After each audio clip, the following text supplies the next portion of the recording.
Okay. So today we will be looking primarily at Book 7 of the Nicomachean Ethics, though we will do a brief recap of Book 6. Let's look at where we've been. So if we kind of look at the way the books are going, in Book 1 we discover what eudaimonia is, as well as get a scope of the project.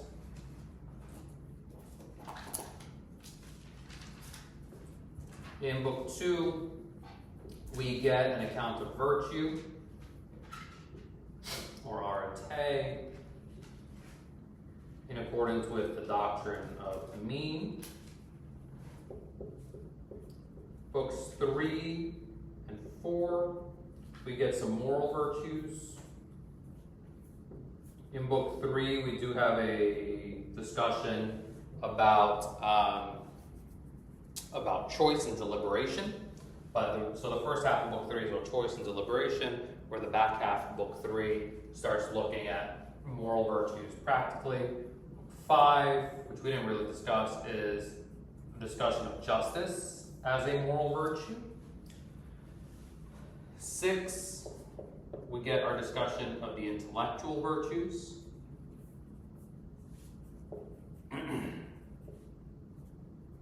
And now here in Book 7, we're going to primarily focus on what Aristotle calls akrasia.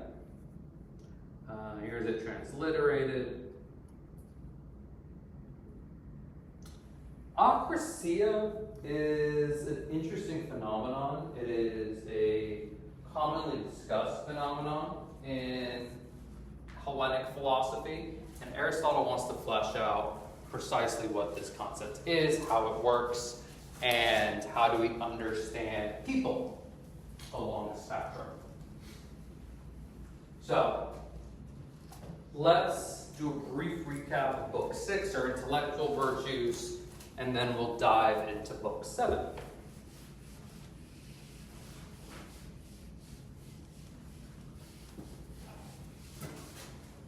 So in Book 6, we get our intellectual virtues. Aristotle does provide an exhaustive list, unlike of the moral virtues, which he provides a non-exhaustive list. I'm going to use the Greek names because they get translated differently in different works or by different translators, these intellectual virtues. Aristotle thinks they're all necessary and jointly sufficient for the possession of intellectual virtue, which, if you recall, intellectual virtue correlates directly to understanding as one of our two distinctive human capacities, where rational self-governance, our other distinctive human capacity, correlates directly to the moral virtues. Intellectual virtues are cultivated through habituation, where our moral virtues are cultivated by habituation. Education for intellectual virtues, habituation for moral virtues. Our intellectual virtues are techne, or craft or art, so the ability to produce something. So, I don't know, the ability to make chairs. This is a techne, this is a craft, this is an intellectual virtue. We have nous, that aha moment, the grasping of indemonstrable first principles, such as 2 + 2 = 4, or that a circle is a plane figure bound by a single line at every point equidistant from a center point. So these kind of definitions, axioms, postulates, the foundations of geometry. Now I keep using mathematical, whether it be arithmetic or geometric, examples, mainly because they're the easiest to grasp. However, Aristotle does think that every domain of human understanding, every subject of inquiry is built upon indemonstrable first principles that we can combine like building blocks to reach some kind of demonstrable principles. So as we see in geometry, if you've read Euclid, or you just take a good geometry course, You begin with indemonstrable first principles. You begin with your proofs, your axioms, your postulates. You put those together and build, and eventually you get to something like the Pythagorean theorem. Our third intellectual virtue is episteme, or scientific knowledge. This is knowledge of the actual deductive principle. So whereas nous is responsible for understanding indemonstrable first principles, episteme is responsible for understanding demonstrable principles.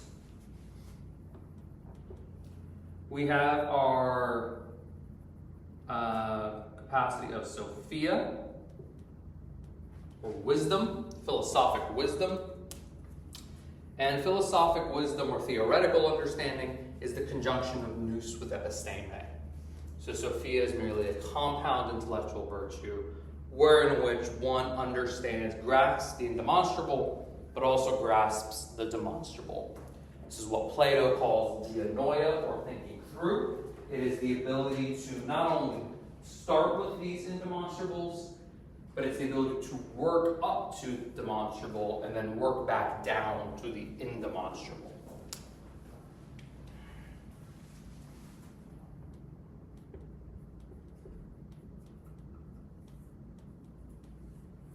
We have phronesis. Okay? Phronesis is our final intellectual virtue. Phronesis is, for lack of a better word, phronesis is street smarts. Phronesis is the ability to navigate the world around us in a practically wise or prudent fashion. I leave 4 and 5 separate from each other because Aristotle has perhaps a kind of conflict here. He has a conflict between Sophia on the one hand, or theoretical knowledge, or philosophical knowledge. You'll sometimes see it translated as. The word Sophia in Greek is most commonly translated as just wisdom. He has this kind of tension between Sophia and phronesis, where phronesis is practical knowledge or practical wisdom.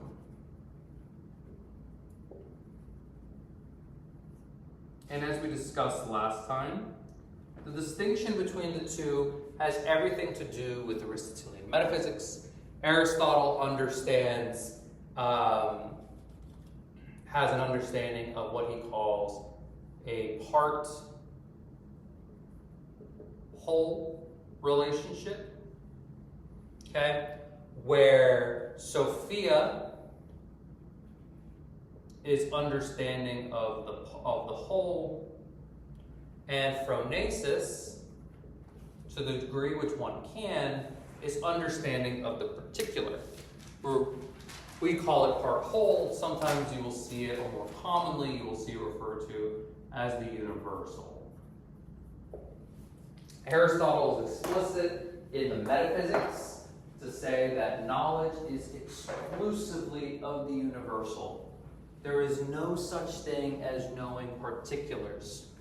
So, for example, what it is to know, and knowledge is of the essence, what we called the totienei, the what it is to be. The what it is to be of something, which this Greek phrase gets translated into Latin as essentia, which comes to us in English as essence, the what it is to be. When I have knowledge, I'll use my dissertation advisor's classic example of chairs. When I say I know what a chair is, what I am saying is I know that a chair is a piece of furniture designed to sit upon that supports the back, because this is the totienei, or the essence of what it is to be a chair. A chair is a piece of furniture designed to sit upon that supports the back. And with that account of a chair, I'm able to differentiate chairs from other pieces of furniture. Okay. I'm able to find out that a dentist chair and a folding white chair are the same kind of thing. They're both chairs. Why? Because they're designed to sit upon and they support the back. But I also learned that a bar stool or a stadium bleacher is not a chair. Why? Because though they're designed to sit upon, they do not support the back. There's something else. Okay?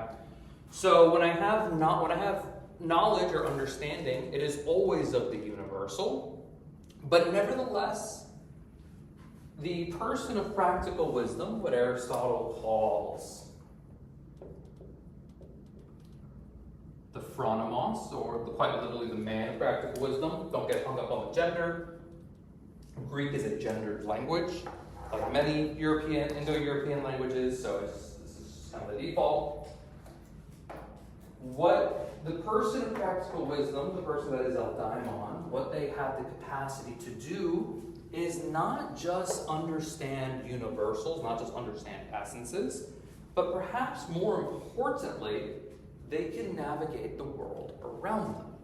They can look at the particularly morally salient features of situations and respond appropriately.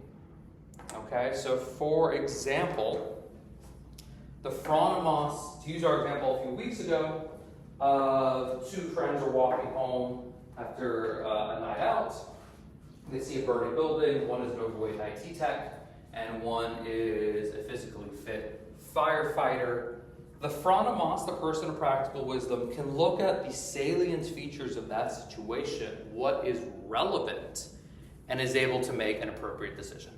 She is able to decide that, for example, the IT tech, it would not be brave for her to run into the building. It would be brash, whereas by contrast, it would be brave for the firefighter to run into the building because she possesses the relevant skills. Okay. For Aristotle, being this whole concern about eudaimonia and this concern about ethics is in many ways concerned with the particular. It's concerned with navigating the world well. And as we'll see later on, this is going to have there's going to be a tension here between the life of contemplation, which is represented by Sophia, and the political life, which is perhaps indicative of phronesis. And Aristotle is going to be asking us, well, which kind of life is better? Is the life of contemplation more suited for human beings, or is it the political life? And there's a lot of ink spilled in secondary literature on what Aristotle says here. But we'll get there later, toward the end of Book 10. Now let's look at Book 7. So this is a recap of Book 6.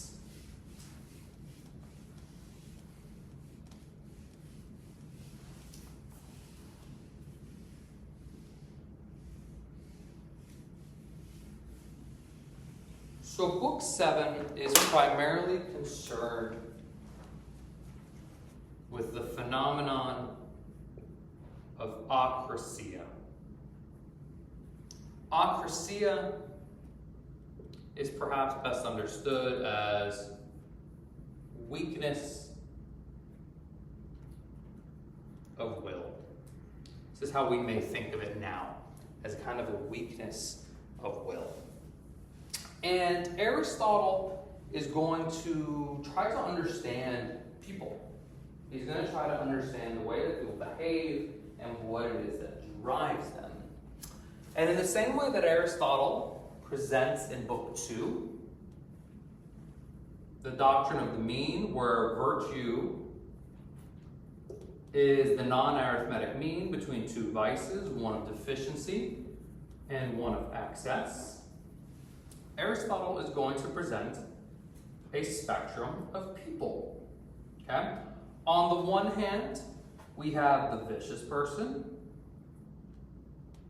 And Aristotle is going to give us two very different portraits of vicious people. And on the other hand, we're going to have the virtuous person. Or, like I've been saying, the phronimos, the person of practical wisdom. But these are extremes. It's very contentious in the secondary literature, but I would pose to you that Aristotle does not think that there is a fully virtuous person. The same way I would pose to you, he does not think that there is a fully vicious person. These are merely theoretical boundaries. That is most certainly a contentious view. There are supporters, there are deniers. It's my scholarly view. But in between, where all of us lie, are theocratic. Those that have acrasia.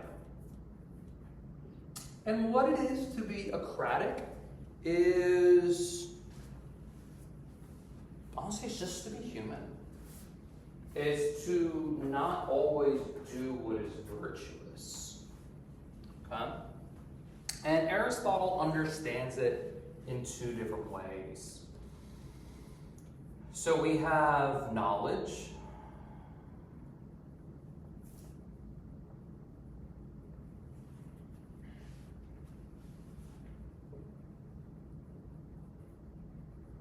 But we also have desire.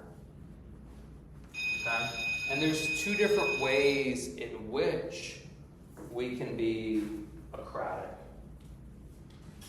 So imagine two kinds of people. Okay? There is the person, let's imagine giving to charity, because Aristotle identifies charity as a moral virtue. Imagine the person who knows, so she has knowledge, that the morally virtuous thing to do would be to donate a portion of her funds to charity. She knows this. She can tell you why this is charitable. She can tell you how much it would be, she can tell you how much that she would give would be charitable, so she knows the appropriate amount to donate. She can tell you all the things on why this is a virtuous action to do. But she doesn't want to do it. Okay? She just doesn't want to. She has all the head knowledge, but she just doesn't feel like it. Maybe she just really would rather buy a trip to Cabo. I don't know what people do with their money. Okay? This is a kind of acrasia. It is the kind of acrasia wherein which knowledge of the good is possessed, but the desire to do the good is not possessed. Okay? But we can also imagine a different kind of acrasia.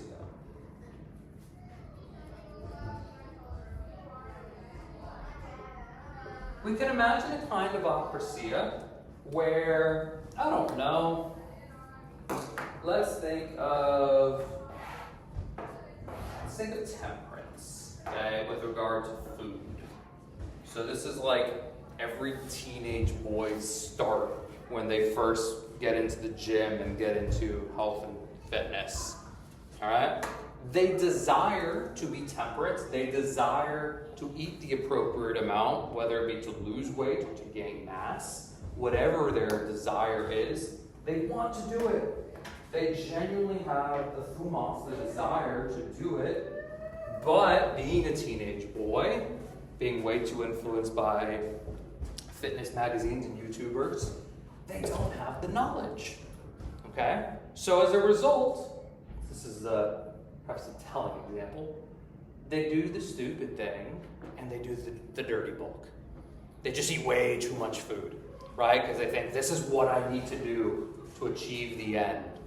Okay? This is what I have to do in order to put on the size. So the desire is there, but they're stupid. The knowledge isn't there. Okay? This person is also acratic in Aristotle's mind. Okay? So there's two different ways in which one can be acratic. There is acrasia that is due to a lack of knowledge, but there is also acrasia that is due to a lack of desire.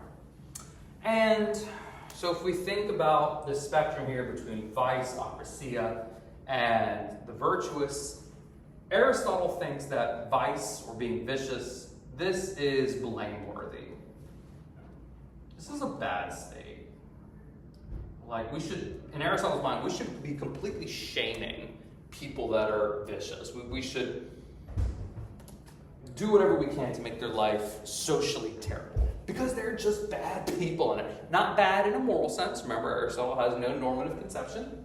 They are bad in dysfunctional sense. They are really bad at being people. And as a result, we should probably shame them. On the other hand, the virtuous people, this is laudable. This is praiseworthy for Aristotle. This is a good state to be in. But the state of acrasia, somewhere in the middle, in Aristotle's mind, is both less blameworthy than the vicious person, but not as laudable as the virtuous person. And this is contentious, but I would put to you that Aristotle thinks that this is where real people lie.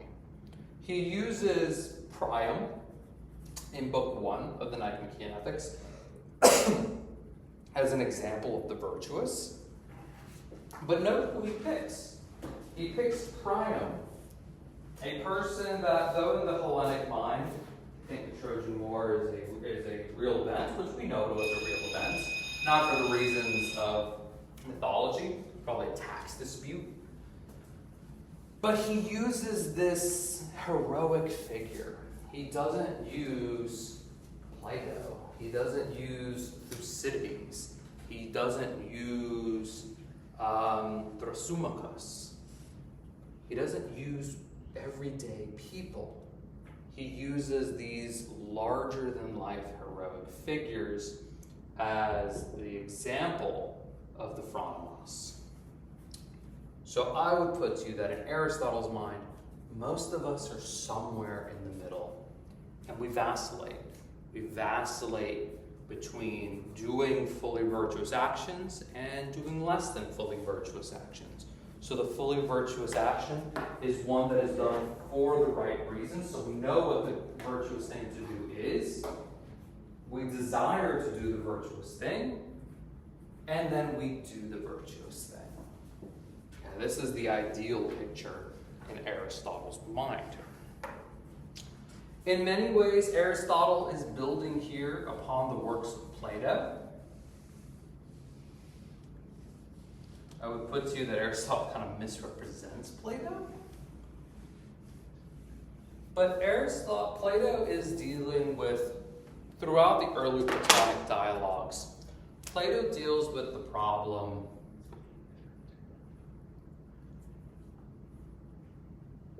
why do people do bad things? This is Plato's question. Like, look, why do people do bad things?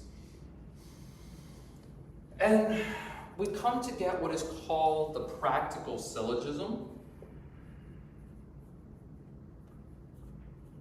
This is more clearly fleshed out in Aristotle, but we see it in Plato. The practical syllogism is composed of a major premise,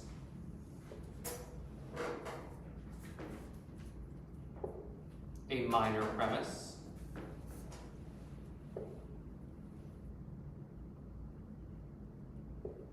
and then a conclusion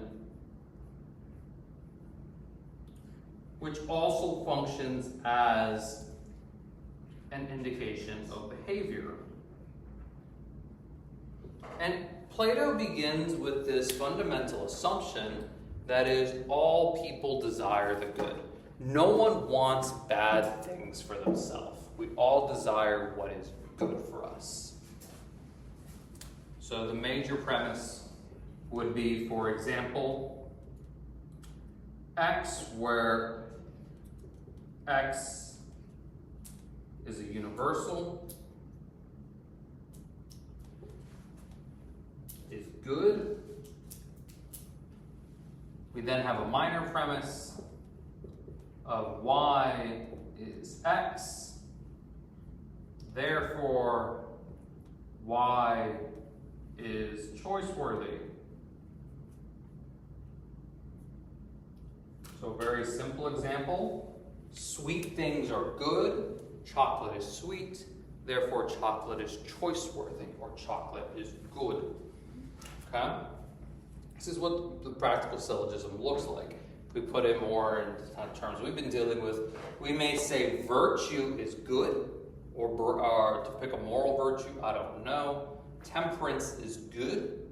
We may say only eating X amount of food on a given day is an instantiation of temperance. Therefore, eating a certain amount of food on a given day is good. It is choice-worthy. In Aristotle and Plato's mind, this is where people go wrong. They fail to understand whether or not y is actually an x. Okay? In Aristotle's mind, both of these are subject to being false. People can mistake whether or not some things are actually good. Okay? But moreover, we can fail to also appreciate whether or not a particular thing is good. And I take it this relates to the different kinds of acrasia. Okay. At its core, however, acrasia is a challenge between two faculties, between logos and between pathos. Acrasia is a conflict between reason and affective state, or like emotions. Okay? Reason knows what is good. It knows whether or not a particular thing is good. But nevertheless, pathos can rear its ugly head. We have emotions, we have desires, we have parts of our psyche that are not rational. And these irrational parts of our psyche, when they are the ones making decisions, very often lead to acrasia. Okay? Because were we to leave logos fully in charge, were we to leave reason in charge of things instead of our desires or our emotions, then we would desire what is good and do what is good. Because we know that when knowledge and desire are harmonious, the end of this is eudaimonia. And as we said in Book 1, eudaimonia is the chief good. It is the most end-like, and it is self-sufficient. It is the kind of thing that when it is possessed, one cannot rationally or reasonably desire anything else. So the informed person knows that there should be harmony between knowledge and desire. And if we were capable of leaving logos or leaving our reason in charge of our decision making at all times, we would do that. We would harmonize knowledge and desire and experience eudaimonia. But as acratic people, pathos gets involved. Our desires, our emotions, the silly things, they get involved. And when they get involved, then there's this disharmony, this disconnect between knowledge and desire, whether it be of whatever variety. And as a result, it affects our eudaimonia. Okay. Now, it's important to understand that Aristotle conceives of acrasia as a chronic condition. It is the kind of thing that occurs over spans of time.